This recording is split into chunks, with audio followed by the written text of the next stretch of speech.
Support for this episode of Judaism Unbound comes from the Oshman Family JCC in Palo Alto, California, whose vision is to be the architects of the Jewish future. The Oshman Family JCC empowers you to experience Jewish paths toward a life of joy, purpose, and meaning through innovative Jewish learning and wellness programs, community building, and initiatives to develop the next generation of Jewish leaders. Learn more at www.paloaltojcc.org. This is Judaism Unbound, episode 344, Rosh Hashanah. No big deal. Welcome back, everyone. I'm Dan Liebenson. And I'm Lex Rofberg. And before we jump into our conversation, just a word. We haven't done any fundraising in these intros to the podcast for a long time, but I would be remiss if I let the high holidays approach. We'll talk about which holidays those are in a moment, but I would be remiss if I let them approach without doing what every other Jewish organization in the world does, which is to ask its constituents, its community, to consider providing some financial support at this time of year. So if you are somebody who has been engaging with Judaism Unbound on a regular basis, listening to the podcast, being part of the Anya Shiva, coming to our holiday events, doing all kinds of things that we are offering, we hope you'll consider making a small gift or a large gift at this time of year. And the way that you can do that is go to www.judaismunbound.com/donate, and all the options are there. We are so grateful for any amount of support you can offer, and wishing you a happy new year. So, Lex, let's talk about the high holidays coming up as a starting point. And by that, of course, I mean the highest of all the high holidays, which is Sukkot. Indeed. And I am not kidding, because it is quite clear, and this is what my Anya Shiva class has been about these past 3 weeks, that if you look at the Bible, the highest of all the holidays, and certainly the highest holiday in this period of the year, is Sukkot. I have been taking the position to some extent that the days that we call the high holidays don't exist, by which I mean that they didn't exist until much later than we imagined they did, Rosh Hashanah and Yom Kippur. And what were they then, if anything? In my view, they were the lead-up holidays, or the sort of, I don't know, what do we call those? The pre-holidays, the get-ready days leading up to the holiday that really mattered, which was Sukkot. And what's so interesting is that probably if you made a list of the Jewish holidays that are celebrated today, in fact, I'm sure there are these lists in some of those demographic studies, I would imagine that Sukkot would fall either last or second to last on the list in terms of how many Jews are observing those holidays. I think it's last or second to last of the ones mentioned in the Bible. I think there's definitely smaller holidays that are below Sukkot on that list, but in terms of the ones that get a shout out in the Bible, I think you're right. Yeah, and my view of the text is that it's pretty clear that in the Bible, in the earliest days of the biblical period, there were 3 and only 3 holidays, and those were the holidays that we now call Passover, Shavuot, and Sukkot. And what's so interesting is that only one of those has really made it through as a major holiday for the vast majority of Jews. Here I'm talking about not the ones that are more Orthodox or otherwise para-Orthodox observant, but I'm talking about the vast majority of our listeners and folks who are not Orthodox, that they almost don't celebrate 2 out of those 3 original biblical holidays at all. And we're about to come up to one of them. So I thought it would be interesting to frame some of our thinking around Sukkot rather than the traditional Rosh Hashanah and Yom Kippur. Not that we won't talk about those, but I thought it would be interesting to jump into Sukkot, a holiday that we haven't talked about that much, and see what it's like to think about it as the potential big holiday, and Rosh Hashanah and Yom Kippur is kind of playing a supporting role. Right. Yeah, I don't want to sound like a Debbie Downer. I actually think this is, in the world of our hot takes, a very lukewarm one. I don't think Right. This is the spiciest idea that we've produced. I think it is very clear reading the Bible pretty much across the entire thing. But even if you isolate different parts of it that talk about Rosh Hashanah, well, first off, it doesn't mention Rosh Hashanah, but the talk about the first day of the 7th month, which is a small observance, Yom Teruah, day of noise-making or trumpeting. Yom Kippur, the 10th day of the 7th month, Shabbat Shabbaton, like a Shabbat of Shabbats, some kind of day of afflicting oneself. And then the 15th of the month, which is the beginning of Sukkot, it's very clear that there's a crescendo happening, that you're starting smaller and getting bigger until you get to the big thing, Sukkot, which has all these sacrifices. I mean, there are sacrifices for the other ones, but it's a much bigger thing. It's also longer. Like, we don't seem to notice that certain holidays get more days than others.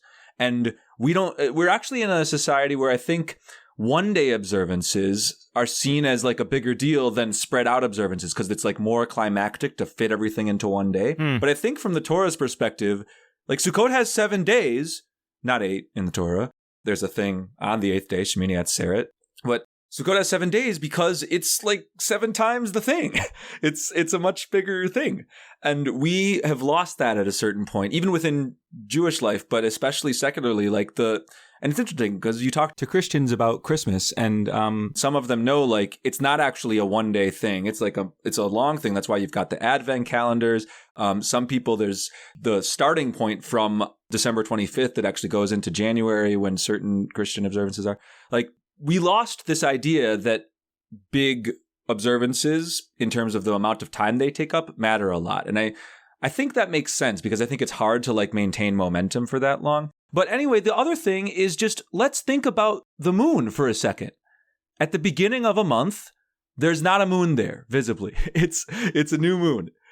Then you get to a full moon, middle of the month. There's just sort of something. Yeah, sorry. Yeah, Sukkot is the middle of a lunar month. It aligns with a full moon. And you look at all the rest of the holidays, the holidays you mentioned, Passover and Sukkot. Now, Shavuot's a whole thing. But Passover, all of the holidays that have their dates named that are most significant start on the full moon in the Bible. And Rosh Hashanah and Yom Kippur, it definitely seems that you're in this build-up mode, which is what the moon is doing. It's getting bigger. We forget about that because we also have this idea of like Rosh Chodesh, the beginning of a month is a meaningful thing. That's there in the Bible too. But I do think that Sukkot is clearly the biggest piece. And it's not that I want people to like sit out Rosh Hashanah and Yom Kippur, but I do think it's worth asking whether in a world where Rosh Hashanah and Yom Kippur are mostly in synagogues and Sukkot, to the extent it's observed at all, is mostly, outside or in pretty nature environments, whether we might learn something from the idea that the synagogue stuff is actually a warm-up for the non-synagogue stuff. Yeah, by the way, and I know you're feeling the same way, in our work teaching the Yeshiva classes, we are reading a variety of texts very closely and more closely than sometimes we ever have before. And we're finding all kinds of interesting things there that we never noticed before, that we can't figure out that somebody else has noticed before. So it's a very exciting experience. And by the way, I say that not to say that we are doing such an amazing job finding these things. I think anybody who sits down and really looks at these texts closely and allows themselves to just find what they're going to find there can have this experience. So one of the things that I noticed about Rosh Hashanah and about all the holidays that are described is that in the book of Numbers, there is a description of what you're supposed to do on a new moon. And it's in terms of sacrifices and other things that you do. And it's kind of offset from the part where Rosh Hashanah is described. So again, I think people don't notice it because they're not right next to each other. They're pretty close, but not right next to each other. And when you look at it, you see that actually Rosh Hashanah isn't much different at all from what you do on any of the other new moons. And so it's just a kind of like extra special new moon. Mm-hmm. And that makes sense. It's the new moon of a particular time of year, but it's not a whole lot different from a new moon. And part of the reason why we see Rosh Hashanah as so different is because, with certain exceptions, such as at the well, which we've organized, and other stuff that goes on about the new moon, mostly people don't observe the new moon anymore at all. And so Rosh Hashanah ends up as the last new moon standing. And so it kind of takes on this outsized difference. It's a different day from any other. I agree with you, but also just want to say aloud that, first day of the 7th month, we have just turned from the first half of the year to the second half of the year, because there's 12 total months. And so I think there's like a consciousness around that, which is why it gets a little bit of an uptick in the Bible. Ish, right? I mean, I think that there's a variety of things that we could debate and discuss about that. But yeah, I don't disagree with what you're saying about that there's a reason maybe for this new moon to be a little bit extra special. I would say that there's probably just as much reason that the first of the month of Nisan, when Passover is the spring, so that Right. should also be extra Yeah. special, and it's not really. So what's going on there? There's all kinds of really interesting It's questions. not really for us, and it doesn't have a cited specific holiday. There are certain things that happen in the Torah on the 1st of Nisan. We just don't talk about them very much because in our Jewish society, we haven't made it as much of a holiday. But I'm with you. It doesn't lay out, here's a day, the first day of the first month, here are the sacrifices you do. But the other point that I just want to make about people sitting out or not sitting out, maybe I've got a hotter take, because I would put out there that I actually am interested in the idea of people sitting out Rosh Hashanah and Yom Kippur. Not because I'm necessarily advocating for that. What I'm trying to tell people is that they kind of have the right to, in the sense that in the Bible, the big, big holiday is Sukkot. Over time, these other two upstart holidays that may or may not actually be legitimately from the Bible in its earliest form, Rosh Hashanah and Yom Kippur, somehow came and took on extra importance, such that eventually they ate Sukkot. They ate the big holiday that everybody acknowledged at that time was the big holiday, and somehow had the impact of turning that holiday into a relatively minor holiday for most people. So now we come to that period, and I can conceive of the possibility that those major holidays might become minor holidays again, as they were when they started. And the minor holiday, Sukkot, which actually once had a glorious history as a major holiday, could become a major holiday again. Now, there's also something also possible, which is like to make them all minor holidays, and that somehow this is not a convenient time of year for holidays. This is when the academic year begins, right? There's so much going on. Maybe we'd rather, have a new holiday or an old new holiday the next month, Cheshvan, which we already have in the Ethiopian community, so maybe somehow that could take some element there. Or the northern kingdom of Israel also had a harvest holiday in the month of Cheshvan. But anyway, my larger point is just to say these things are possible if you understand the history of how holidays have waxed and waned in the past. Now, the reason why I think Sukkot this year is especially potentially exciting is because it is, as we've been discussing for a year, it has been a Shemitah year, the year in the cycles of 7, where we let the land rest, where we forgive debts, and where we've talked all year about all kinds of other potential things that we might refrain from doing or might do. And the Bible is very clear about the year after the Shemitah year also being an important year. And the important thing that sort of launches that special new year happens on Sukkot. So I thought that maybe we could have a kind of framing of our conversation today, both about that concept, that you could maybe tell us a little bit about the concept of Hakhel, and then also later we could talk about what we might imagine doing during a Hakhel year as opposed to a Shemitah year. Yeah, well, first I'm going to give a shout to Theater Dybbuk, and this is in the show notes for this episode on our website. Theater Dybbuk did a production a number of years ago related to this observance of Hakhel that will help in a much more illustrative way get at what this is. But basically, Hakhel, it just means gathering. We've talked about how a lot of organizations like to come up with Hebrew names that are just really boring English words in Hebrew. Hakhel is that.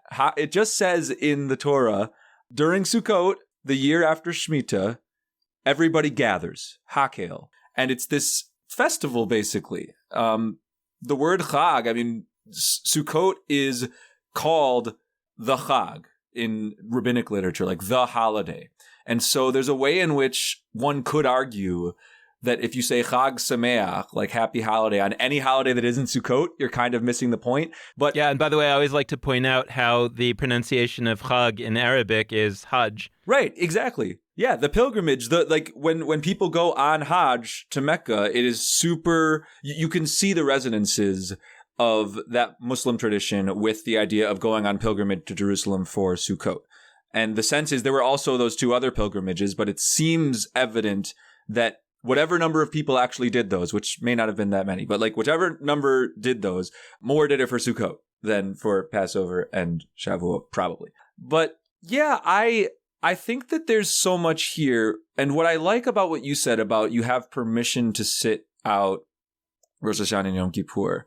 I mean, I'll say this, like, I happen to be leading high holiday services this year. I'm looking forward to it.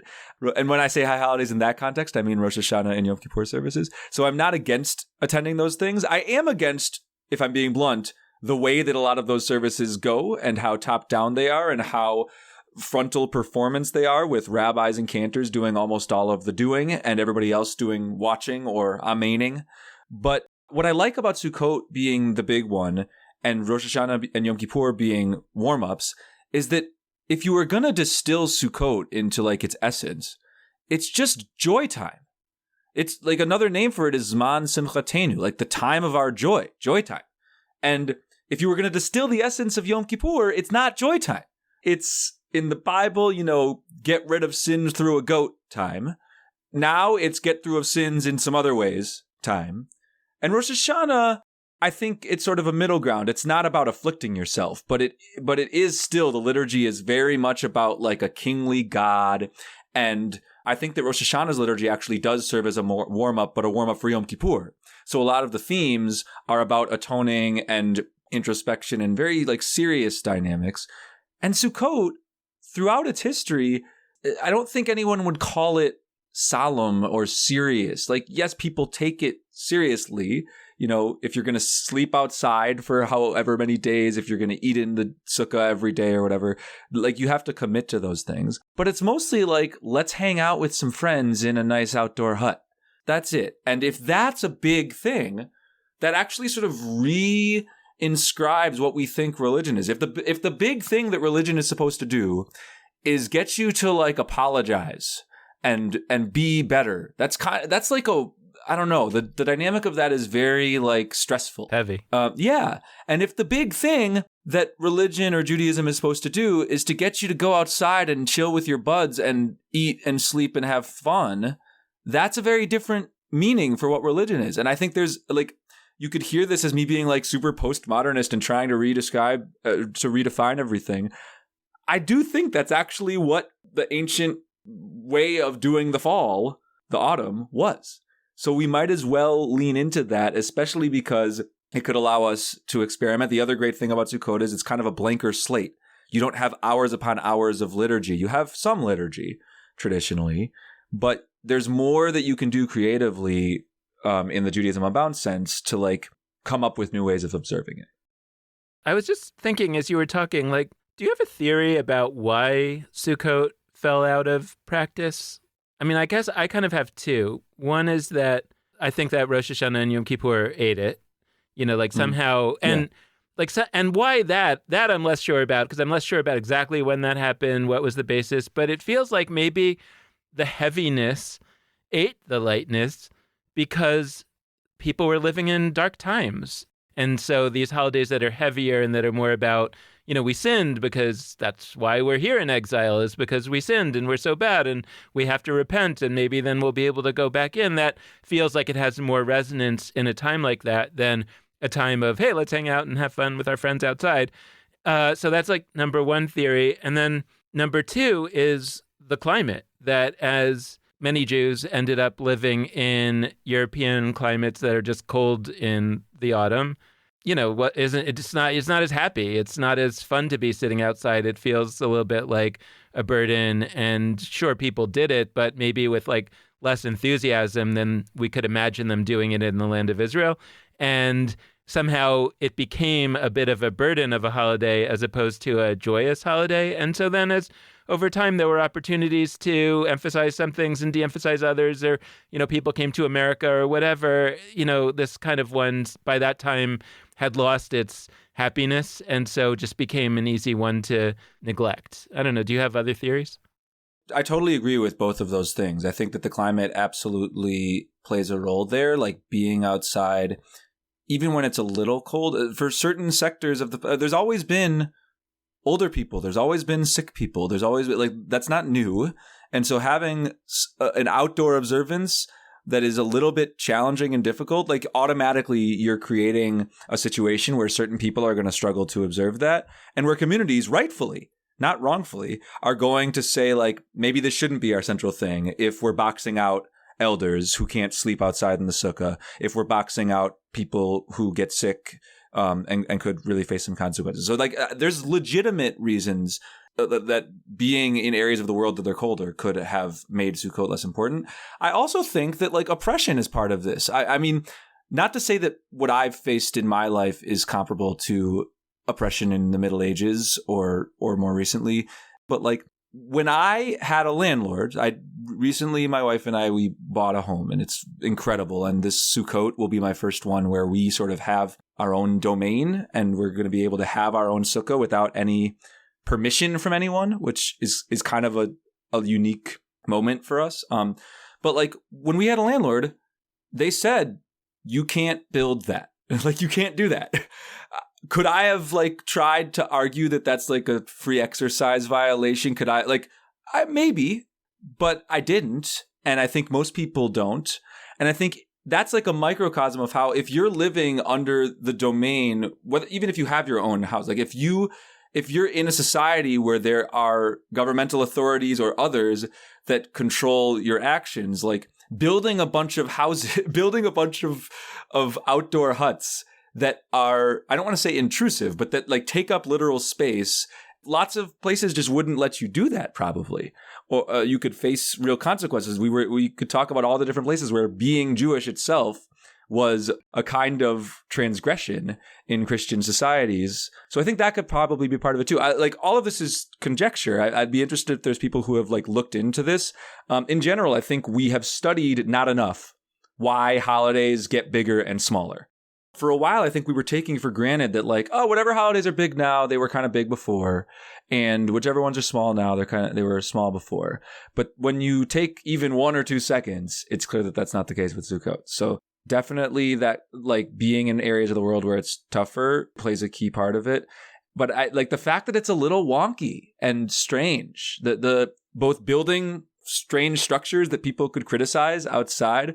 Like when I explain Sukkot to non-Jews, they're often like that. Okay, like build a funky hut. Also, you in today's observance, like shake a lulav, like shake a bunch of branches, smell some stuff. Like it feels very weird, and I'm putting that in quotes in my head. Like, and if you're in a society where Jews are pressured very much to not be too weird and be more like Christians or more like the predominant folks, I think Sukkot you're gonna ditch quickly, at least in its traditional forms, because it's one of the more superstitious or mystic-y kinds of things, because it's so connected to the natural world and doing rituals that tie you to Earth in various ways.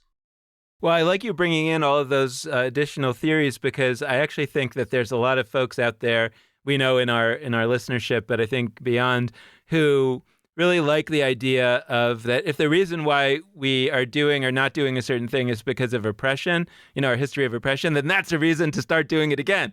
And if it has connections to the natural world or, more sort of like spiritual stuff, I mean, all the more so. So I actually think Sukkot has a lot of building blocks that people could really like. Sukkot is one of these holidays that, again, like to the extent that people do know anything about it, they are like, well, of course, the tradition for Sukkot must have always been to build a sukkah because it's actually the name of the holiday, like Sukkot. So obviously we build Sukkot on Sukkot, right? Sukkot meaning like booths or something like that. Yeah. Yeah. And actually, it's one of the holidays that we actually have evidence from within the Bible itself that its current and obvious to everybody main practice was not its main practice for much of its history. And that's in the book of Nehemiah, which is a book that was written after the return from the Babylonian exile, after the destruction of the first 2 kingdoms, the northern kingdom of Israel and the southern kingdom of Judah. And this guy Ezra is reading to the people out of this book that he has called the Torah of Moses. And it is explicitly said in the book of Nehemiah that one of the things that he reads to them, and everybody's like, oh my goodness, this is news to us, we didn't know about this, is that you're supposed to build a sukkah, a booth on Sukkot.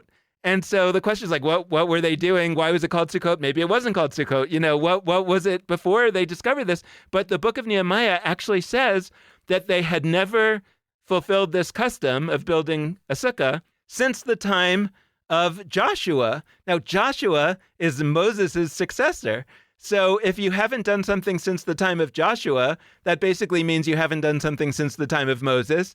And if you haven't done something since the time of Moses, that basically means you've never done it before. You know, maybe in this pseudo-mythical, totally mythical time that we were wandering in the wilderness, we did this thing. But from the moment that kind of proto-history ended and like real history began, and we had these kingdoms and we lived in them for over half a millennium by the time the book of Nehemiah is written, if it says that we haven't done it since the time of Joshua, it means we've never done this before in any remembered history. And so I love that because it just tells us that even when it would seem obvious that this must have been the custom from day one, the Bible tells us explicitly that it isn't. And parenthetically, one extra little feature of the book of Nehemiah is that it suggests that the practice was after the book of Nehemiah, like right after they start building Sukkot on Sukkot, they actually build them out of the lulavs. Like the lulavs and the various branches that we wave around, those were the building materials out of which they built the sukkah, which I love. Like the idea that we would be building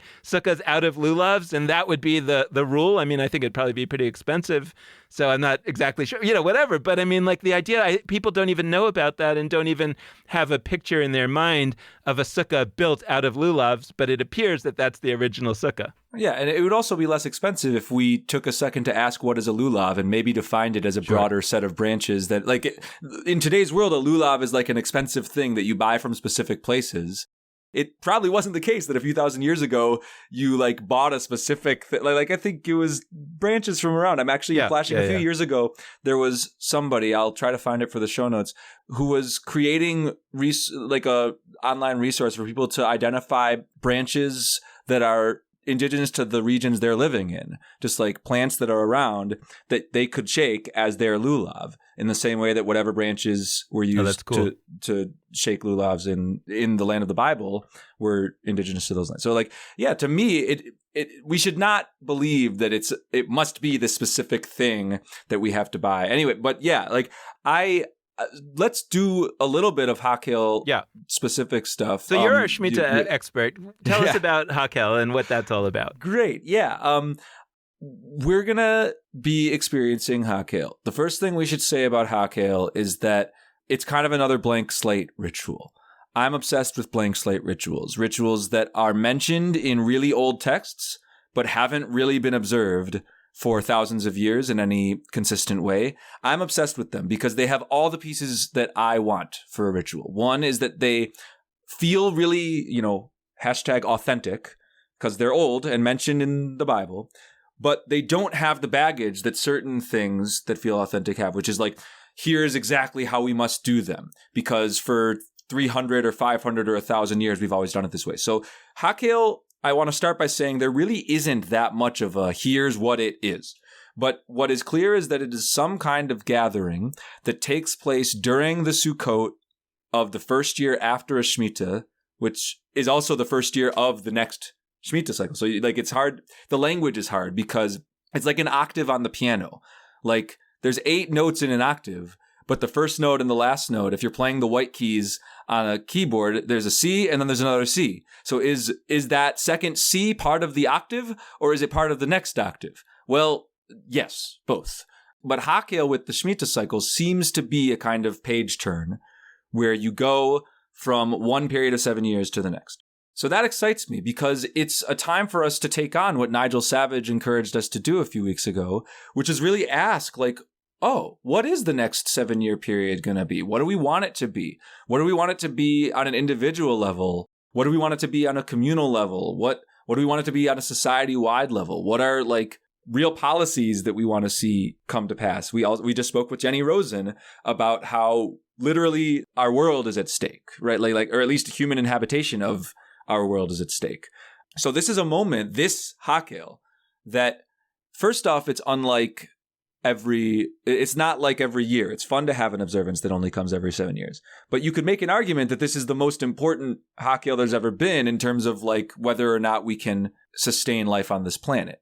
So we're going to be marking it. We're going to have an actual Zoom gathering. It's called Gathering, and it's all about pilgrimage of people from all over the world. That's what it is in the Bible. So what could be better than literally gathering people from all over the world in one Zoom space. I mean, the one thing that could be better is doing it in non-Zoom space, but like practically there's all sorts of reasons why that is less likely to happen. But so we're planning to have a really great big gathering where, first off, our game plan is to read the whole Torah. We're not going to ask people to come for the like 17 hours or whatever that would take, but we will have a running Torah reading going on to try and read the full 5 books. But also we're going to have a shorter event, an event length event, hour and a half or 2 hours, whatever, where we're going to be thinking about on an individual level, on a communal level, on a societal level, what we want these next 7 years to be. And you could argue that that's a totally new way of observing this, but I'm not convinced that it is. I think if you had a once every 7 year observance in the Bible, like automatically, whenever you come to one, you're reminiscing with people about where you were at the last one 7 years ago.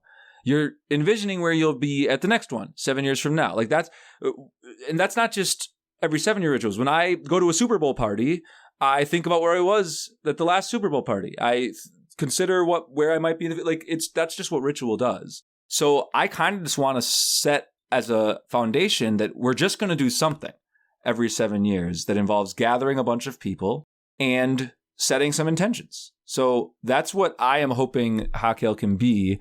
And I don't really want to go too more specific beyond that around ritual, because I'm not here to say like our Judaism Unbound Hakel is going to be what every single Hakel looks like everywhere. I'd like there to be one in every community in the country. People that can do like community-wide gatherings that'll get a lot of people in one physical space. Like do that wherever you are, if you are positioned to. Let's at the very least get that rolling so that Hakel can gain some momentum and become its own cool tradition, 10 periods of 7 years from now. Conceptually, so let's say we don't have to be in the realm of like exact knowledge of how it was, but conceptually, the maximum number of people are present. You hold them over for like an extra special ritual once every 7 years.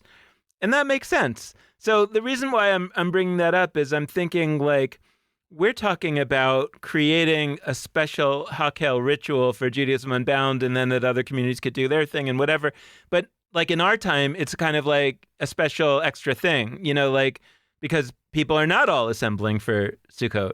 So I'm thinking number one possibility, right? Move Hakel to Yom Kippur or Hanukkah or somewhere where the maximum number of people, Passover Seders, I don't know, where the maximum number of people are participating and kind of add on a Hakel something or other that year.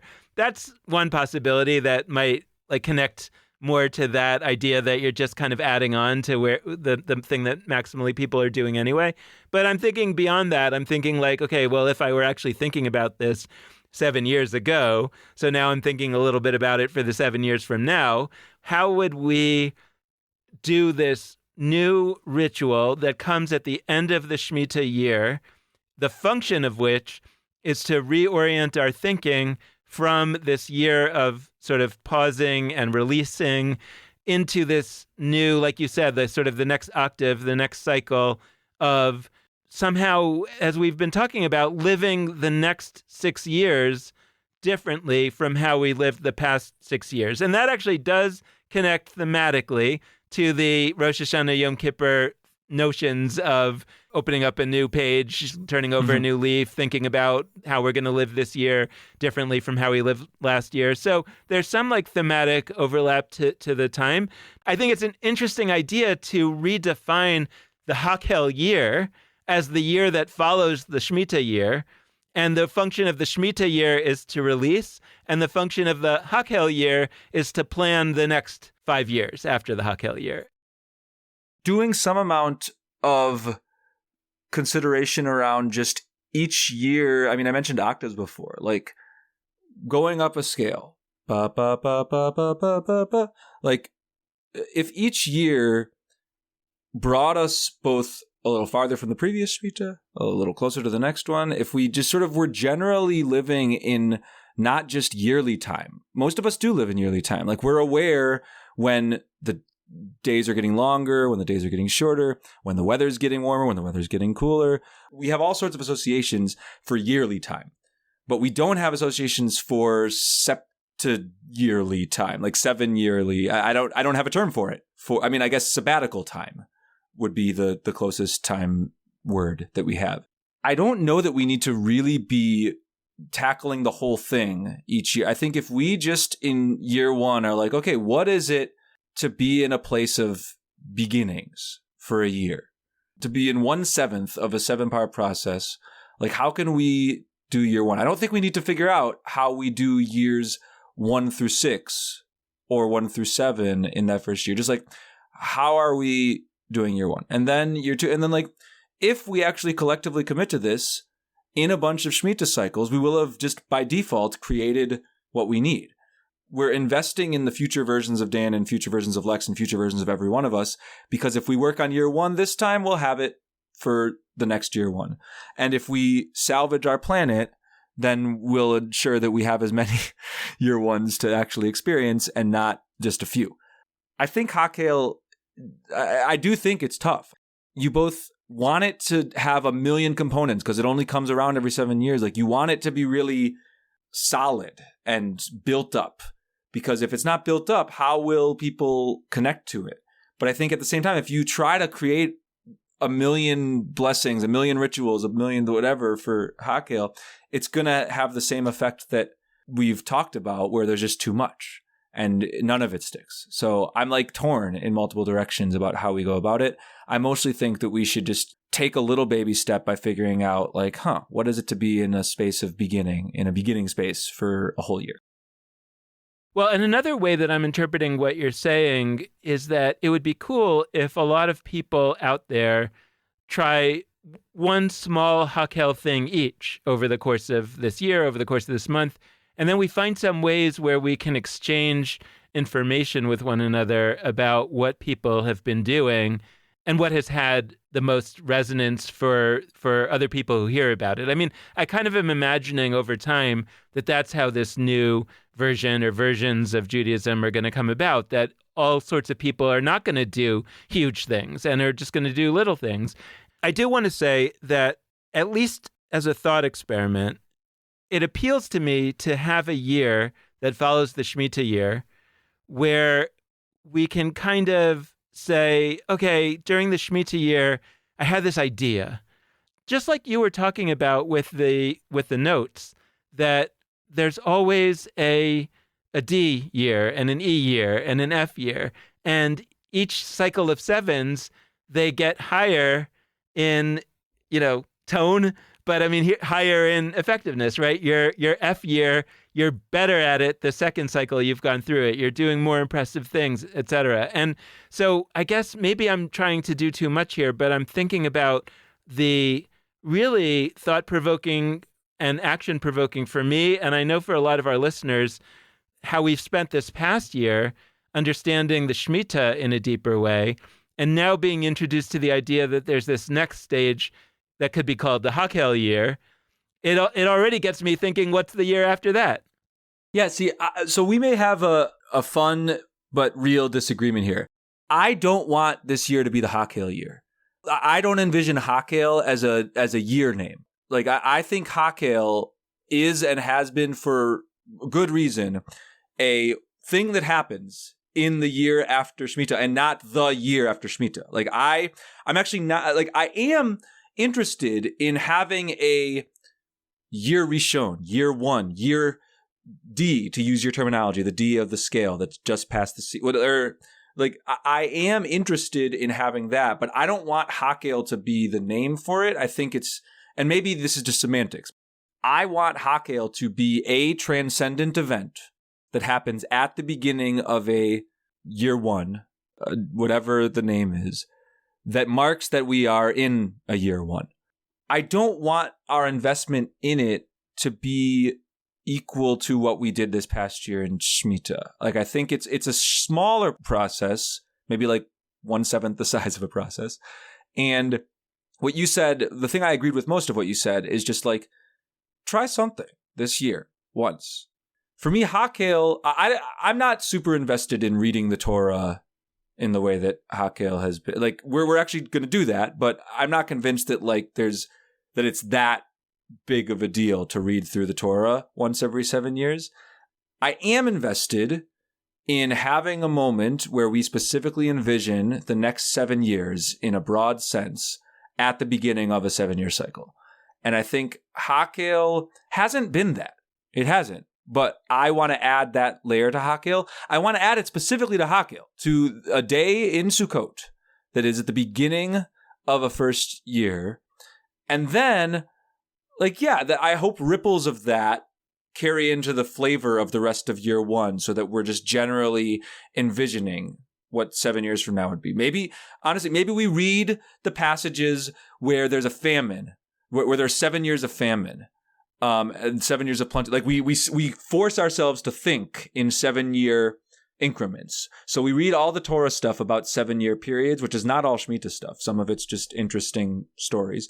We read the book of Jubilees. I've mentioned that one a million times, but that is constructed specifically around 7-year cycles, and reading that at the beginning of a 7-year cycle. And by the way, I think reading Jubilees any year is great, but I think reading it specifically in this year one I'm describing is extra worthwhile. It's I'm not here to say we need to read it in year 3 or in year 5. I think there is something else that will become more clear to us that in year 3 or year 5 or year F or year A, to use the notes on the scale, will make sense. Maybe, by the way, the 4th year gains a certain valence, because if you picture 1 through 7 as a kind of triangle, and you go up from 1 to 2 to 3 to 4, and then down 5, 6, 7, 4 is the top of the triangle.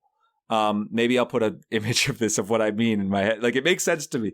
But if you're thinking in a chiastic structure, in an A, B, C, D, C, B, A, the 4th year may actually be really important. It's like a check-in. It's the top of the pyramid between 2 Shemitah cycles. The 2 and 3 year, I have less poetic to say right now, but it's getting us one layer closer. Dan, I admire the heck out of your ability to really explore in big picture sense, what this broad space of time would be. I think for me, just going, okay, we're in this year. What feels relevant now? So yeah, let's have a million different takes on what a year one is. I'm less convinced that Hakhel is the spirit of the whole year. But I think that what I'm advocating for is that maybe those of us who have been taken with the idea of Shemitah over the past year consider taking the next 6 years of this cycle, each of them, as an opportunity to be working on both what we want to do right now and what feels important to us right now, and also maybe starting to sketch out the possibility that we could define a theme of each year in the 7-year cycle. That just becomes much, I don't know, maybe it's just me. It becomes so interesting to me to imagine that the structure of Jewish time, that we are going to bring in a 7-year cycle of Jewish time where it's not just going from Shabbat to Shabbat, from Shemitah to Shemitah, but also saying, Mondays are different. Tuesdays are special. Wednesdays are interesting, right? And somehow that those years, and by the way, this feels very Jubilees-esque to me, right? Because Jubilees makes all these connections between the weeks and the years, and that these cycles are, I don't know, it's just really appealing to me. And it also makes me feel like it's this cool thing where, if we live, let's say, if we live around 10 or so of these cycles, 10 to 12 cycles, right, that over the course of our lives, our lives kind of unfold through these cycles. I don't know, that feels really interesting to me, and it's something I'm interested in starting to work on and think about over time. The day parallel is really interesting. And one practice I think somebody with more energy than me could take on is every Sunday. And now I know I'm sounding Christian, and this could get scary. I don't, but every Sunday, because it is the first day of a week. Sunday is the year one of the week cycle, if that makes sense. In the way that Monday would be year 2 of the week cycle. Tuesday, if we were going to parallel the Shemitah years, the Shemitah cycle years, 2 days of the week, then this coming year would be a Sunday. We're saying a lot of things that only make sense if you listen to the whole show, so I apologize. But we have precedent for this. And now I'm shuttling from years to days and now to weeks. The period between Passover and Shavuot, people did this. They said, there are 7 weeks. Each week is going to have a different character. The first week is going to tie to this idea of chesed.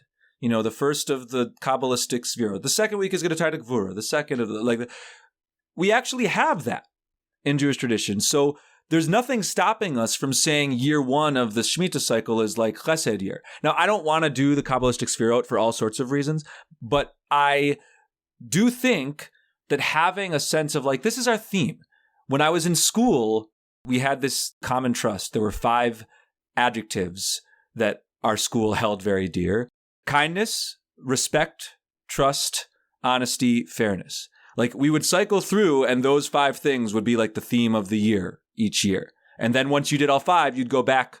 I think it would be cool if, now we wouldn't all have to work on this, but if we somehow built up a sense of the year Rishon, the year one of the, it's tied to X.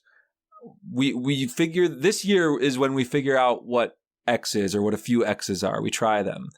Every organization in a year one of the cycle is going to engage with Jewish pop culture materials that tie to B mitzvah. I'm making up a random theme, but that sounds like a really crass or low term, theme. That doesn't sound like an elevated, ritualized thing, but we could shoot for that. To put a little bit of a bow on it and to say, well, actually, it kind of makes me think about how when you finish a volume of Talmud, you say Hadran Alach, which means I'll return to you. And there's this idea that I think it connects to what we're talking about, the cyclical elements. And so I both want to say we'll return to you, Shemitah, and we'll return to you sooner than 6 years from now, probably, in various ways, for sure. But also that I aspire to be able to say a year from now, we'll return to you year after Shemitah. And so I think the theme of this year, for me at least, is going to be, what does it look like to come out of the Shemitah? Almost, what does it look like to have Havdalah after Shabbat, and to try to work that piece out? Yeah, I really appreciate that. And I want us to really be looking for mnemonics, for ways of understanding this first year after 7 years. That is also the first year on its own. It's the first year of the next 7 years. But I kind of am curious to hear from listeners, because what you may have heard in this conversation is a little bit of, I don't want to say speechlessness. We said a lot of words, but I think we're both struggling. We're both trying to figure this out together. And we don't have it yet. So we need everybody now. That's why we're going to hakel, why we're going to gather in a few weeks to really get this going. In that spirit, we're going to close out this episode and call on all of you, truly, seriously, we say this all the time, but for this purpose especially, to be in touch with us with your visions, questions, thoughts, ideas, rituals, experiences that could be part of this year one year, or that could play a role in our Hakel observance. So here are all the ways you can be in touch with us. There's our Facebook, Twitter, and Instagram pages. All those are at Judaism Unbound. There's our website, JudaismUnbound.com. There's our email addresses, dan@JudaismUnbound.com or lex@JudaismUnbound.com. And we're, of course, super appreciative if you're able to support us financially via JudaismUnbound.com/donate on either a monthly recurring basis or just as a one-time gift.